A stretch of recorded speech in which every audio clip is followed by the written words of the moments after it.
Web serials இனி டிவிக்கு முன்பே சன் நெக்ஸ்ட் ஆப்ல ஜாலியா எல்லாருக்கும் முன்னாடியே பாருங்க. இப்பவே சன் நெக்ஸ்ட் ஆப்பை டவுன்லோட் பண்ணி சப்ஸ்கிரைப் பண்ணுங்க. அட வாமா வினோ, இந்த தம்பி தான் நம்ம கடையை இப்ப புதுசா பாத்துக்குது. தெரியும் அண்ணாச்சி. அப்படியா? சரி, நல்லதுமா. சிவா வரேன். சரிங்க. அப்போ நான் கிளம்புறேம்மா. சரி.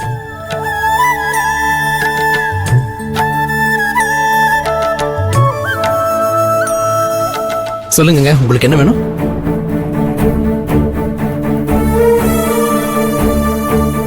என்ன அப்படி பாக்குறீங்க? உங்களுக்கு என்ன வேணும் சொல்லுங்க. இல்ல, அங்க தண்ணி கேன் காலி ஆயிடுச்சு, சொல்லிட்டு போலான்னு தான் வந்தேன். இந்த உடனே கொண்டு வந்துறேன். ஏங்க, நீங்க அண்ணாச்சி கிட்ட பேசிட்டு இருந்ததை கேட்டேன். உண்மையிலேயே நீங்க யாருன்னு உங்களுக்கு தெரியாதா? தெரியாதுங்க. சுருக்கமா சொல்லணும்னா என்ன பத்தின விஷயங்கள் எதுவுமே என் ஞாபகத்துல இல்ல. என்னங்க சொல்றீங்க? ஒரு விபத்துல சாக கிடந்த என்ன ஒரு நல்ல மனுஷன் காப்பாத்தி மறுஜன்மம் கொடுத்தாரு. ஆனா அவரால் என்னுடைய உயிர் தான் காப்பாற்ற முடிஞ்சது. என்னுடைய நினைவுகள் இல்ல. நான் யாரு, என் பேர் என்ன, என் ஊர் எது, எனக்கு உறவுக்காரங்க இருக்காங்களா, எனக்கு குடும்பம் இருக்கா, எந்த விவரமும் எனக்கு தெரியாது. அப்புறம் எப்படி இங்க வந்தீங்க? அதுக்கு ஒரு காரணம் இருக்கு. என் குடும்பத்தை சேர்ந்தவங்க இந்த ஊர்ல தான் எங்கேயோ இருக்காங்கன்னு எனக்குள்ள ஒரு நம்பிக்கை. ஆமாங்க, என் குடும்பத்தை சேர்ந்தவங்க இங்க சென்னையில தான் எங்கேயோ இருக்காங்க. அந்த நம்பிக்கையில நான் ரொம்ப உறுதியா இருக்கேன். அவங்கள தேடி கண்டுபிடிச்சு என்னுடைய அடையாளத்தை மீட்கிறதுக்காகத்தான் நான் இந்த ஊருக்கே வந்திருக்கேன். ஆனா அவங்க இங்க எங்க இருக்காங்க, நான் அவங்கள எப்ப பார்க்க போறேன்? ஒருவேளை நான் அவங்கள கண்டுபிடிச்சாலும் என்னுடைய அடையாளத்தை நான் அவங்க கிட்ட என்னன்னு சொல்லி நிரூபிக்க போறேன். இப்படி ஏகப்பட்ட கேள்விகள் என்கிட்ட இருக்கு. ஆனா எந்த கேள்விக்கும் பதில் மட்டும் இல்ல. ஆனா அவங்களை எப்படியாவது கண்டுபிடிச்சிருங்கிற நம்பிக்கை எனக்கு இருக்கு. உங்களுக்குள்ள இவ்வளவு பெரிய சோக கதை இருக்கா? பார்த்தா அப்படி தெரியல. உங்களோட கதையை கேட்கிறப்பவே கண்ணு கலங்குது. ஆமாங்க, நம்ம கதை சென்டிமெண்ட் காட்சிகள் நிறைந்த கதை.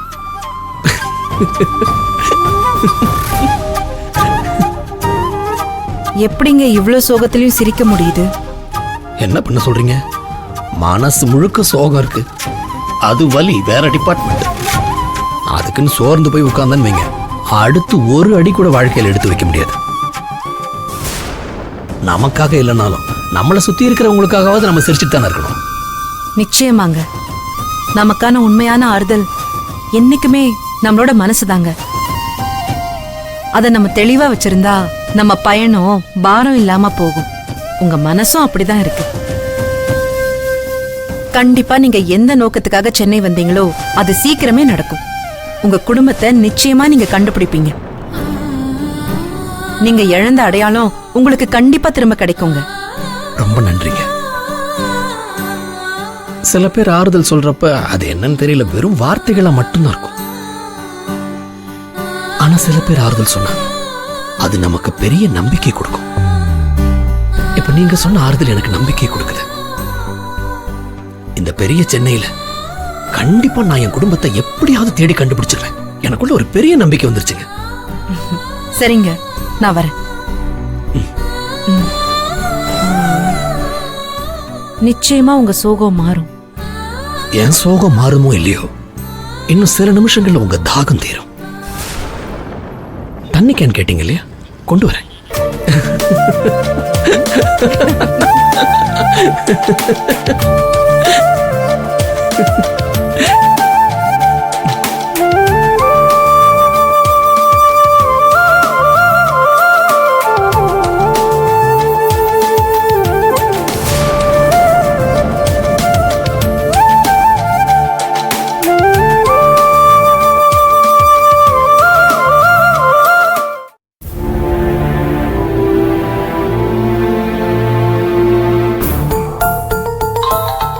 வாசு, காலங்காத்துல யாரா போன்ல? பாம்பேல வீடு பார்க்க சொன்னல, அவங்கதான். ஐயோ, அவனா? அன்னைக்குதான் நம்ம வேணான்னு நல்லா திட்டி விட்டோமே, திரும்ப எதுக்கு கூப்பிடுறான்? கடவுளே, இவன் என்ன பதில் சொல்ல போறான்னு தெரியலையே. திரும்ப இவன் மனசு முருங்க மரம் ஏறிடுச்சா? ஏஜி சொல்லுங்க. Morning sir. Last week call பண்ணியிருந்தேன். யாரோ ஒரு லேடி எடுத்து பேசினாங்க. அவங்க ஏதோ சொல்லி கட் பண்ணிட்டாங்க சார்.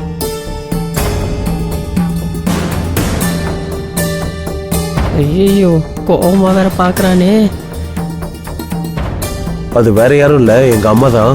நீங்க சொல்லுங்க. ஓ அப்படியா? அவங்க வீடு வேணான்னு சொல்லிட்டாங்க சார். எனக்கு என்ன பண்றதுன்னு தெரியல. நானும் உங்களுக்கு 2-3 தடவை ட்ரை பண்ணேன் சார். லைன் போகல. அதான் திரும்ப கூப்பிட்டேன் சார். நீங்க கேட்ட மாதிரி வீடு பார்த்தாச்சு சார். உங்க பொண்ணுக்கு ஸ்கூலும் பார்த்தாச்சு. எப்போ வரீங்க?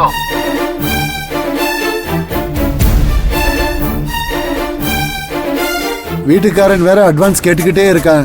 எப்போ கொடுக்கலான்னு சொன்னா அமைதி ஆயிடுவான். இல்ல வேற யாருக்காவது கொடுத்துட போறான் சார். நீங்க கேட்ட மாதிரி பீச் பக்கத்துல வீடு அமைஞ்சிருக்கு.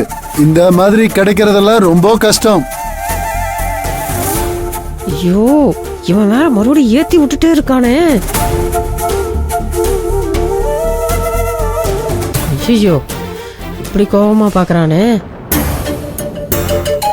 சார், என்ன பதில் சொல்லாம இருக்கீங்க? சொல்லுங்க. சொல்லுங்க, எப்போ அட்வான்ஸ் கொடுக்கலாம்? இல்ல ஜி, நான் பாம்பே வரல. என்ன சொல்றீங்க ஜி? ஆமா, அப்ப இருக்கிற மனநிலைமையில அப்படி ஒரு முடிவு எடுத்து பாம்பேக்கு வரதா சொல்லியிருந்தேன். ஆனா நான் இப்போ சென்னையில இருக்கிறதா முடிவு பண்ணிருக்கேன். என்ன மன்னிச்சிருங்க, உங்களை ரொம்ப கஷ்டப்படுத்திட்டேன். பரவாயில்ல ஜி, இருக்கட்டும்.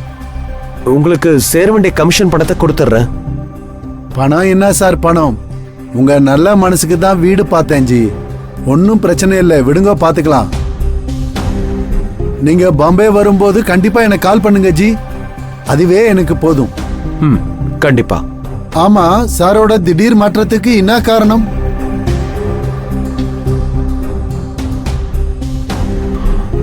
ஒண்ணும் இல்ல, எனக்கு இன்னும் 3 மாசத்துல கல்யாணம்.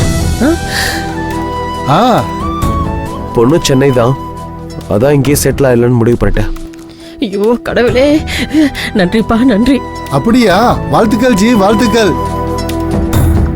எங்க இருந்தா என்ன, சந்தோஷமா இருக்கணும். டீகே சாப். ஓகே, பாய்.